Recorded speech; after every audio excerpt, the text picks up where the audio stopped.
Ever notice a charge on your iPhone that doesn't seem right, or a previous purchase that didn't go through properly? Billing issues happen, but the good news is most of them can be resolved quickly. In today's video, I'll show you how to fix previous purchase billing issues on your iPhone, from reviewing your purchase history to contacting Apple support if needed.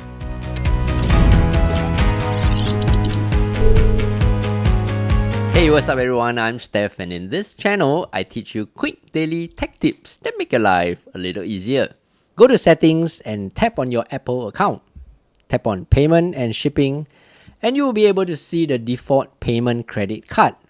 If your card has already expired and your bank has issued you with a new card with a new expiry date, you can tap on the card here and update the details. The other way is to add a new payment method.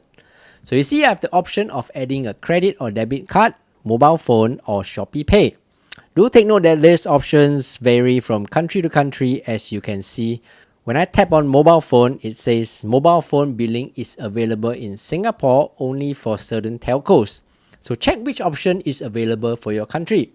And when I tap on Shopee Pay, I can log into my Shopee account here. Again, this could be different for your country where you live in. The other possibility is that you have an outstanding unpaid subscription service that is tagged to your Apple account. To check this, in your Apple account, tap on subscriptions. Under this section, you will be able to see any unpaid or pending payment for subscription services. If you do, go ahead to make payment for it and your error message should be gone. The last possibility is that you are using family sharing and purchase sharing has been turned on. To check this, under your Apple account, tap on family. Here you can see I'm the family organizer. Down below is the purchase sharing option.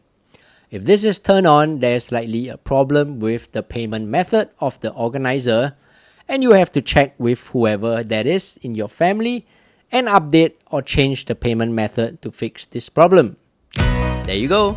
If you found today's video useful, do give it a thumbs up and subscribe for more useful videos like this. Until the next video, I'm Steph, take care and bye bye.